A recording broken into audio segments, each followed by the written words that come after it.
శ్రీమల్లికార్జున విభో తవ సుప్రభాతం.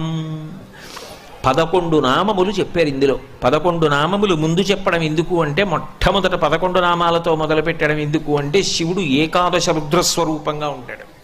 అందుకని 11 నామాలున్న శ్లోకాన్ని మొదటికి తీసుకొచ్చారు.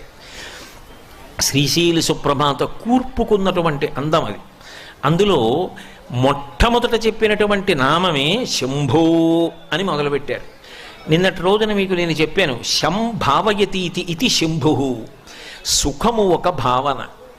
ఎందుకనంటే ఒకడికి ఉంటే సుఖం, ఒకడికి లేకపోతే సుఖం.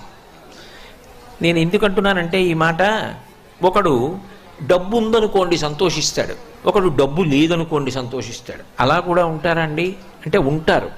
కుచేలుడు కృష్ణుడి దగ్గరికి వెళ్ళి రూపాయి అడగలేదు, ఆయన ఇవ్వలేదు. ఆయన తిరిగి వచ్చేస్తున్నాడు. ఆయనకి మధ్యలో గుర్తొచ్చింది, నా